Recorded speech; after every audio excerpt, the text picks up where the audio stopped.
مديرك نزل معاك ولقاك مش عارف الدكاترة، رغم ان انت بتنزل كل يوم وعامل مجهود قوي جدا. عدى عليك 6 شهور ولسه ارقامك في المبيعات ما اتحسنتش. تفتكر المشكلة كانت فين؟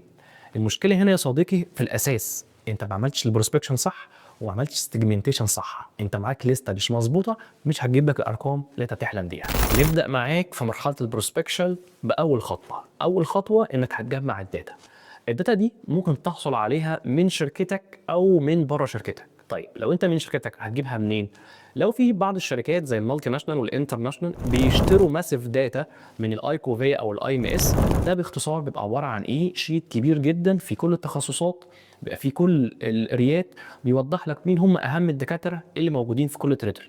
وبتخش انت من الشيت ده تبدا تعمل سيلكشن للليسته بتاعتك. طيب لو انا افترضت ان انت في شركه ناشونال مثلا او لوكال، او شركتك ما بتشتريش الداتا دي او كانت بتشتريها وبطلت يا سيدي، فانت الحل هنا ارجع لمديرك اساله لو في لسته كان شغال بيها حد قديم ولا لا. طيب معهوش، او المدير ده قال لك ان الشخص دوت مشي من الشركه مشكله فمش عارفين نحصل على اي داتا منه، مفيش اي مشكله خالص. ابدا اسال زمايلك في الاريا اللي شغالين معاك نفس التخصص، مين هم اهم الدكاتره في كل تريتوري، مين هم دكاتره الكي او ال اللي هي لسته الدكاتره اللي بتحقق لك فكره الباريتو ثيوري، اللي هم بنقول تقريبا 20% من لستك بتجيب لك 80% من رقمك. دول دكاتره عندهم بوتنشاليتي قويه جدا، دول دكاتره كي او ال، دول دكاتره هيفي بريسكرايبر. مهم جدا انك تبقى عارفهم في كل اريا. مهم جدا في مرحله البروسبكشن وجمع الداتا انك ما تاخدش اي معلومه مسلم بيها. ساعات الداتا بتاعت الايكوفيا والاي ام اس عشان هقولها دي ماسيف داتا، فممكن تلاقي الاكيورسي بتاعتها 80%. بمعنى ممكن تلاقيهم هم حاطين دكاتره في الاريا، الدكاتره دي توفت، سافرت. ولو لقيت حد كده في الاريا من ليست زميلك القديم، ابلع الكلمه وبلاش تقولها لمديرك، بلاش تبقى انت شخص بتصدر مشاكل. احنا قلنا ان الماسيف داتا دي ممكن ما تبقاش اكيوريت، فانت محتاج تنزل بنفسك في الاريا، اعمل فاليديشن من كل معلومه. تمام، انت الناس اللي قالت لك الدكتور ده بوتنشال، الدكتور ده مهم، الدكتور ده كي او ال، هو ممكن يكون زميلك ده معاه دواء مختلف عنك. ازاي؟ انت مثلا رحت تزور دكتور اكس، الدكتور ده بتاع بطنه، زميلك معاه دواء ليفر سبورت، انت معاك دواء بتاع هايبرتنشن. فهو بالنسبه لزميلك ده الدكتور ده بوتنشال جدا، بيكتب لي كتير جدا، بيطلع لي 100 علبه في الشهر. ولكن بالنسبه لحالات الضغط او حالات مرضى السكر الالدريفيشن اللي بيبقى عندهم مشكله في الهايبرتنشن بتاعهم، الناس دي كام في الميه من حالاته؟ 10%، 5%. يبقى الراجل ده بالنسبه لك مش مهم، ممكن تحط اصلا في الليسته بتاعتك ان ده بالنسبه لك يصنف ان هو دكتور جاسترو، مش دكتور انترنال ميديسن او دكتور كارديولوجي. فانت البوينت دي مهم قوي انك تنزل تتاكد من كل معلومه بنفسك. تاني حاجه في البروسبكشن وهي العياده او الدكتور، محتاج تاخد بالك من ايه؟ اول ما تخش العياده خد رقم العياده، خد رقم الاسيستنت. لما تخش الزياره الاولى خد رقم الدكتور وانت تتعرف عليه.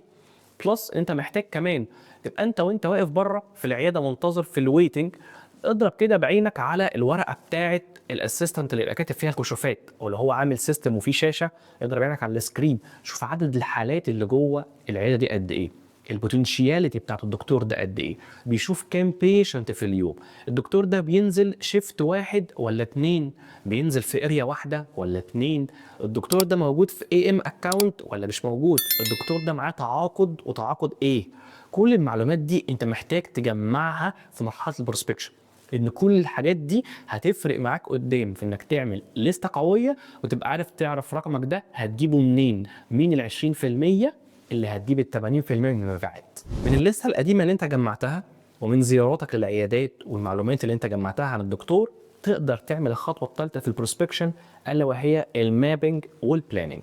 انت محتاج تعمل خريطه ذهنيه وتبقى عارف يوم السبت هنزل انهي تريتري، يوم الاحد هزور مين، ترتيب الدكاتره ايه، ترتيب الزيارات ايه.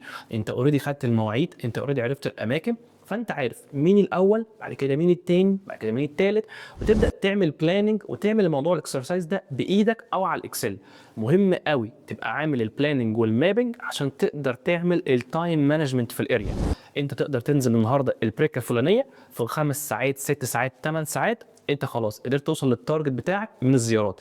لكن لو انت ماشي بشكل عشوائي، هننزل وتشوف الكلام على ايه، صدقني هيخلص اليوم 10 ساعات و12 ساعه ومش هتعرف تجيب حتى 50% من التارجت اللي انت كنت بتحلم بيه في زياره النهارده. في شويه نصايح مهم تاخد بالك منهم في البروسبكشن.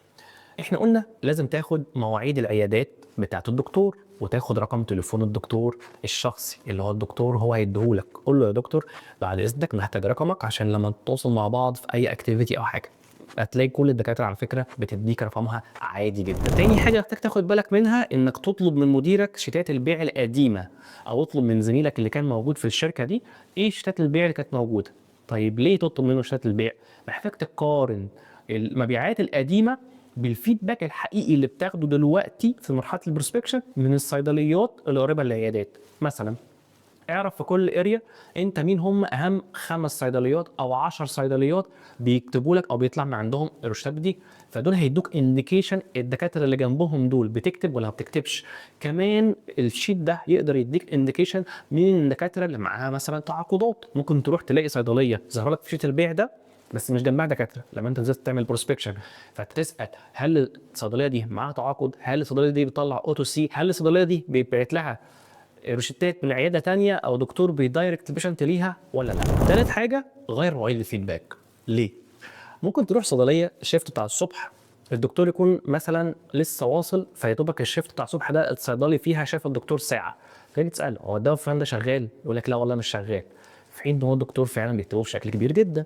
فانت لما تغير مواعيد الفيدباك بتاع الصيدليه دي، انزل مره شوفه الصبح، انزل مره شوفه بالليل، حاول تغير ان الشخص اللي بتاخد منه الفيدباك ده لو هم عندهم سيستم اطلب انك تشوف الداتا دي على السيستم واسال هم بيطلعوا قد ايه بالظبط، وخد كومبريهنسيف فيدباك. يعني ايه فيدباك كامل وافي وشافي؟ بمعنى اسال عن الكومبيتيتور بتاعك، اسال عن الدواء بتاعك، اسال عن تركيزاتك، اسال بيتكتب من مين، اسال الريت بتاعه ايه، بيتكتب في انديكيشن ايه. طب انت واضح من كده ان انت الفيدباك ده ممكن ياخد وقت، هل في اي وقت تخش؟ يعني خلي عندك شويه سوشيال انتليجنس او ذكاء اجتماعي، ما تبقاش داخل والدنيا زحمه تطلب انك تاخد فيدباك بالشكل ده. يا عم تعالى بالليل، عدي اخر اليوم، عدي في يوم تاني، عدي في وقت تاني تكون الدنيا فيه فاضيه وهاديه ورايقه. استغرب جدا بصراحه لما بدخل بعض الفيدباك للصيدليات الدنيا زحمه والاقي مندوب مصر لا المريض مش هيمشي، انا جيت الاول يا دكتور هو الدواء فلان عامل ايه؟ هتلاقي صيدلي بيقول لك كويس هو عايز يمشيك، فلما هيمشيك مش بيديك معلومات اكوريت، فمحتاج تتاكد من كل معلومه. واخر حاجه ما تنساش اول معلومه انك تاخد مواعيد الزيارات وتاخد ارقام التليفونات للعيادات والدكتور. كده يا صديقي تبقى انت عرفت تاخد بالك من ايه في مرحله البروسبكشن وازاي تعمله مظبوط. والامانه هو بياخد وقت وبياخد منك مجهود، بس صدقني ده في الاخر هيباي اوف لنجاح قوي جدا وتقدر تحقق ارقامك اللي بتحلم بيها. اخيرا بقى عشان انت صديقي وحبيبي، احنا في قهوه المناديب هنديك هديه.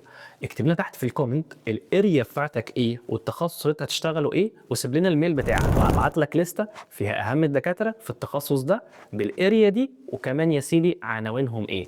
بس افتكر دي داتا ماسيف، فبالتالي الاكيوريسي بتاعتها ممكن تكون 80 90%، فمحتاج تنزل تعمل فاليديشن لكل حاجه موجوده فيها. اشوفكم على خير ودمتم بخير.